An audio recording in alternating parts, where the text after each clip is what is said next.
Hello and welcome to the garden. This is Jody from the David Connection, and today I am back in my actual garden. So there may be some background noises of birds, and occasionally there's an airplane that flies over, but I feel like the benefit of just soaking up all of this beauty. The garden is looking really good today, guys. There is a monarch butterfly flitting around. There's some of those little cabbage butterflies, I think they're called, the little white ones that kind of flit in and out, and the flowers are blooming, and it's not 100 million degrees out today, so that is like a relief from what it's been lately. So I hope the sound quality on this is not disconcerting to you, and but because it's just really, really nice outside, and I just wanted to be out here.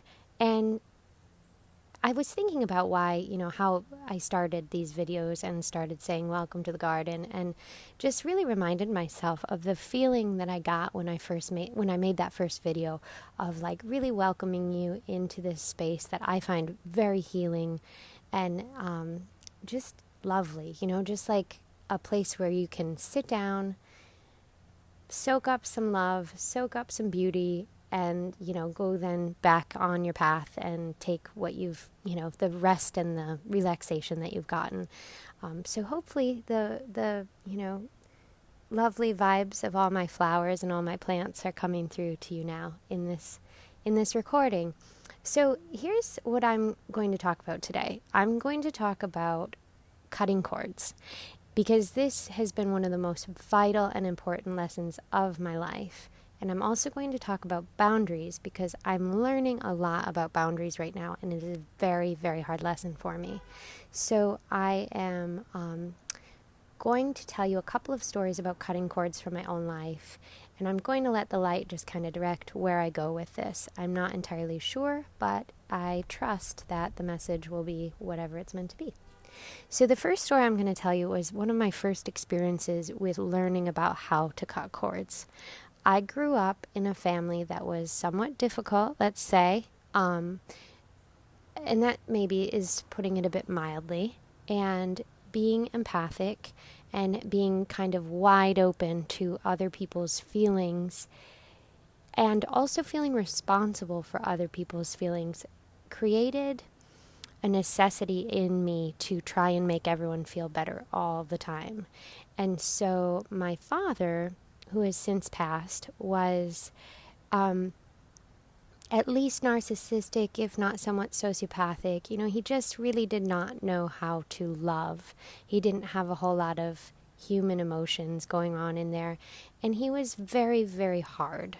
And he, did his best in this life, I think, with what he was given. I have a lot of compassion for him now on this side of it. I'm very grateful that 3 years ago I was able to help him transition out of this life, and I was able to be there for him in that way, and it was very healing for me, and I hope it was very healing for him as he passed. But it was not an easy relationship, and my childhood was very much marked with a desire to be good enough, to be whatever I thought that he wanted me to be, so that I would be worthy of his love. And the fact is that he wasn't capable of providing that love. So there was nothing I was ever going to be able to do that was going to make me, quote unquote, worthy of his love. And so he was a really wonderful teacher in my life of learning that you cannot define your self-worth by what other people give you. Because he was never going to give me anything that was going to feel warm or loving or fulfilling. He wasn't capable. And so when I was in my 20s, I guess it was brought to my attention that there was a cord between myself and my father, and it was coming out of my solar plexus area. And actually, I had to cut a lot of cords with people in my family. And the thing I'm going to say right now is, it is not because you don't love them that you have to cut cords. It's because you love yourself that you have to cut cords. So it doesn't mean that you're cold or unfeeling or uncaring when you cut these cords. It means that you love yourself enough to be in balance and to not give of your life force in a way that is out of balance. So it was brought to my attention that this is how it works, that there was a giant cord connecting me to my father, and that I was just pouring my life force out and into him, and into someone who was never, ever, ever going to, no matter what he was capable or incapable of, my giving in that way was completely out of balance and completely unhealthy for me.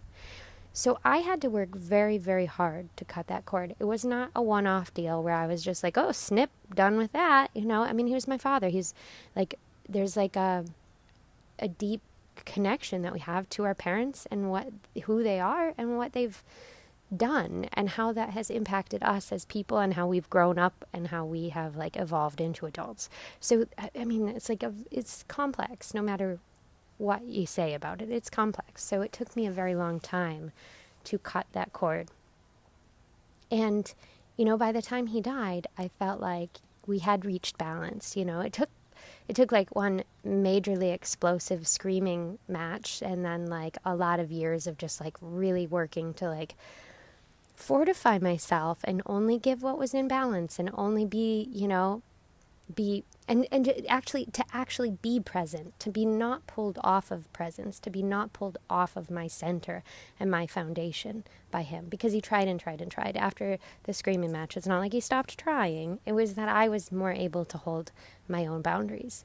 So that's one story about cutting cords. The second story I want to tell is like, it has a bit nicer vibe to it, because I also have recently helped my great uncle and great aunt, who are like the grandparents of my heart, at the end of their lives. My uncle died in December, and my aunt is very severely down the road of dementia, and she's in a nursing home now. But I had helped them out at home. My mom and I were their primary caregivers, and we were able to do like so much for them and in such a loving way, and they were able to help us out. And it was just like a really, really beautiful exchange of love and energy, and such a wonderful, like, I mean, the gratitude that poured out from us and from them, it was absolutely in balance, and it was like one of the greatest joys of my life. I will live the rest of my life being grateful for that couple years that I got to spend with them, and for this time now, because we're still there for my aunt, though it's a completely different situation. But they both went into the hospital the same week last year, and then they went into a nursing home right after.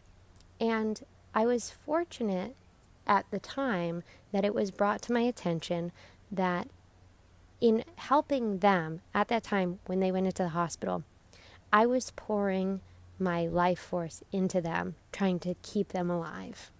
And that was out of balance, and that I needed to cut cords from them as well. And it wasn't that I had to cut the heart connection or the love or, you know, stop doing for them. It wasn't that. It was that I had to become energetically in balance again, so that I was able to keep showing up for them in 3D and keep loving them and keep providing them with the support they needed. And the thing about that was, and I knew it as soon as it was brought to my attention, is that they would never have wanted me to pour my vital life force that I need to keep living into them. That was never something that they would have ever asked me to do, because they loved me and they want me to be well also, and they wanted me to be in balance. And so sometimes it's not because people ask or expect it of you, it's because you love them so much and you want to provide them with healing. And that too has to be done in balance. And you have to be aware of when you are allowing these energetic cords to attach, what you're allowing through them, and when it's appropriate to cut them. And you know, it's always appropriate to cut energetic cords where you are giving your life force to someone else in a way that's not in balance, because there are ways to provide healing, provide love, and provide everything a caring, loving relationship is supposed to provide, without, plugging someone in to your life force and just letting it drain away. So I had to cut cords there too, and I had to respect that, that part of what they were going through was something they needed to go through. And we can't save people from their suffering. We can only be there and provide support for them as they go through whatever it is they're going through and what they need to learn. And eventually, with my uncle, it was about saying goodbye too, and allowing him to go because it was his time and he was ready. And he stuck around as long as he could. And then, the moment it became clear that it was time to go, he went. And he was very graceful in it. And it was very peaceful. And it was a really lovely experience. So it's saying that you just need to be mindful of where you're putting your energy and who you're allowing to take it, and in what ways you're allowing people to take it. And that it is okay to cut cords. And the other thing to be mindful of is when you are doing healing work and you're sending energy, that it should never be about sending your energy to someone, right? That should be about calling on beings of light to carry that energy, to not carry your energy, but to carry the energy of light and carry the energy of love to the other person in the purest and most harmonious forms. Because the other thing that we don't want to do for people we love is send all our own bullshit out to them. Because when we send our own energy, it comes with our own energetic charges. And a lot of that stuff isn't, it's not the highest frequency. It's not in its purest form. It's not all light and love. So when you call on Archangel Michael or the Christ light or beings of light from the Davic realm or whoever it is you call on to help you in your healing work, you ask them to carry the light to the person that you love and who you're sending healing and prayers to. And that way, they're getting the top benefit for what your intentions are, because your intentions are good. Your intentions are to send love and healing light to them, and this way your intentions are followed up with appropriate and balanced action. The other thing it's reminding me of is to always be mindful of how you are how you're channeling the light and how you're channeling energy, because it needs to come in through your crown chakra and out your heart chakra. And you have to be drawing on the universal flow of light, because that is, what's the word? I'm sorry, I just lost my word. And it's an inexhaustible source, right? Your own life force is exhaustible, as many of us know. We get quite exhausted when we pour out and pour out and pour out our life force. But the universal flow of light is inexhaustible. And so when you pull it in through your crown chakra and you allow it to flow out from your heart chakra, that's when you are, in balance. That's when you're able to get that maximum effect of your light and love flowing out through you. You are still the channel of the light going out, and it is your intentions that are directing it, but it is in a more harmonious and purified form then for the person receiving. So those are a few things about cutting cords. And so what I do every day, and that's another thing that needs to be said, is that this should be a practice that you do every day, and if not multiple times a day, because you're out in the world and you're picking up other people's energies, and you are inadvertently letting people link up with your energy, and you're just, it has to, you have to be mindful of it. And so, like I said, I had some really great teachers in my life to show me that, and that even sometimes when it's with good intention, that you can become out of balance. So with the work that I'm doing now, especially with readings, I have to be super careful of that because we do link up energetically when we help each other heal, and we do have to cut those cords when we're done. And so what I do is I ask Archangel Michael to please cut any and all cords on every level, dimension, plane, existence in all lifetimes and timelines. And then I ask Archangel Michael, Archangel Gabriel, and Archangel Uriel to please fill in any and all places and spaces on every level, dimension, plane, existence in all lifetimes and timelines with golden white and rose-colored light. And that second step is important because you have to fill back in with light after you clear those places and spaces, because it's like that saying, nature abhors a vacuum. If you leave an empty space in your field, something will move in, and you don't want those energies to be able to link back up. So make sure always that when you cut cords, Archangel Michael is wonderful. He's like an absolute surgeon with this stuff. He can get in there, he can cut that stuff out for you and then fill it back in with golden white and rose-colored light. And those are very healing frequencies of light. So they'll go in there and they'll fill up those places and spaces, and they'll heal whatever electromagnetic charges allowed you to become so out of balance in the first place. So the other thing that was important to talk about today is boundaries. And this is a big, these are connected because we feel like, and especially if your field works in an empathic way, you often want people to feel better because you feel them and you want them to feel better so that you stop feeling how bad they feel. And, that's not selfish, it just is. And so,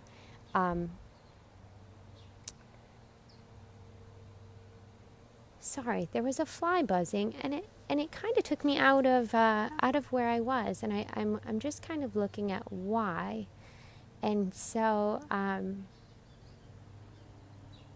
yeah, just distractions are everywhere. And I don't know about you guys, but this Mercury retrograde has been just amazing for teaching me to look where I'm going, to watch every step, and to be super mindful of every single bit of communication and everything that I'm putting out there. So anyways, the fly, I guess, was reminding me that I need to take care with everything. So and this recording is quite rambly, but it feels like it's going where it needs to go. So boundaries are so hard when you are empathic, and you do want to make everyone feel better, and you want to be everyone's savior, and you want to make everyone happy, and you want everyone to love you. And I spent a lot of years of my life wanting to be everyone's best friend, because I thought if I was their best friend and I was the one they counted on, then they would prove to me that I was deserving of love, that I was worthy, that I was okay, that I was whole, and that I had value in this world. And it was so far out of balance, and I created situations that were so codependent with people in my life, including my family, as I mentioned before. And my father was like a really great teacher in codependence, and other people along the way have been too. And what I'm learning is that as I find that I don't have to have other people prove to me that I'm worthy of love, or that I am enough, or that I am of value in this world, as I begin to grasp that those concepts on my own, I find that I am not as able to be available to people on the levels that I used to be.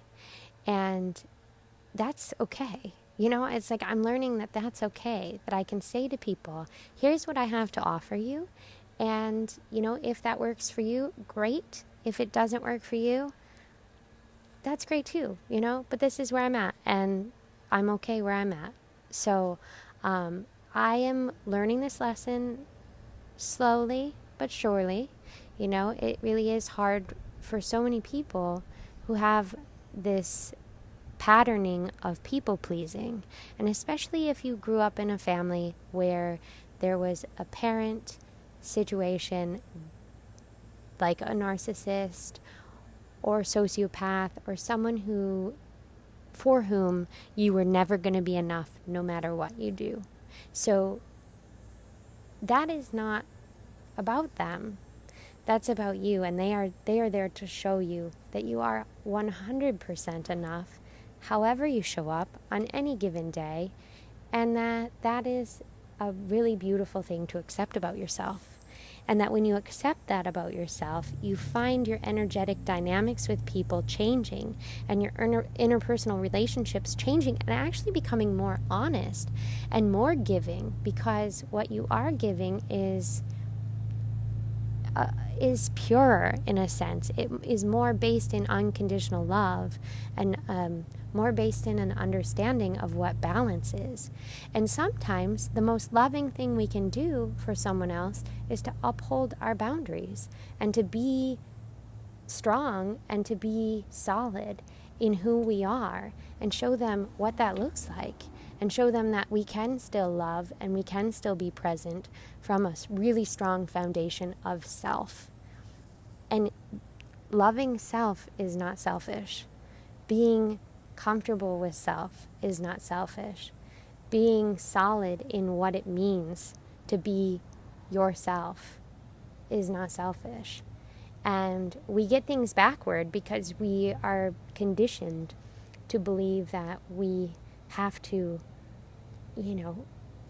fill in these gaps for people, when a lot of times they're learning their own lessons. And if we try and run around in circles to save them from their own lessons because their lessons might be painful or difficult, we're not doing a service to them and we're not doing a service to ourselves. We need to allow people the space to learn what they have to learn and to grow in the ways they need to grow.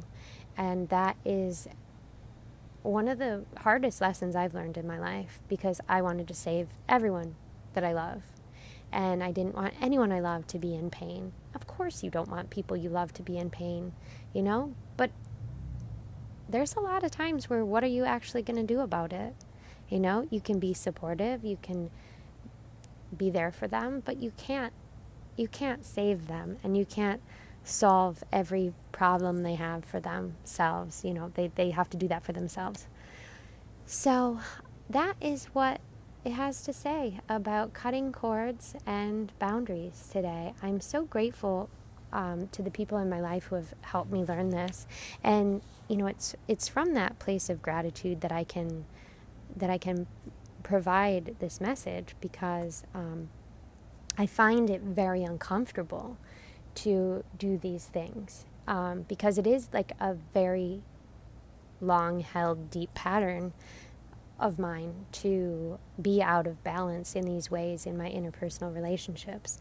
But I just I'm so grateful also for what I'm learning about that, and how the reality of being in balance is deepening my understanding of myself and of other people as well. So that's what I'm going to say about that. I want you to know too that I am over on Instagram these days at the David Connection, and I'm posting little mini readings every day, and I'm also on my website at www.thedavidconnection.com. And I'm doing some readings over there and some exercises, and there's some visualizations available there. And there's also a schedule a reading page. So if you find yourself in need of some clarity or guidance, you can head over to that page and drop me a line, and we can work out a time to do a reading. My one-on-one readings are very simple in form. They are just, I tune in to the light, and you can ask questions, and I tell you what I hear, see, or sense. And, it really goes from there. It is such an individualized process for everyone, and the things that come out are really so lovely and so beautiful, and I've been so grateful in the readings that I've done, that just the sheer potential of light moving through people's lives is such an honor to witness and to be able to like help them become aware of. And so it's just, I'm really enjoying this work and being able to help, and I hope that this video has helped you, and I will chat with you again soon. Thanks so much for listening. Here's a little editorial correction postscript to this message.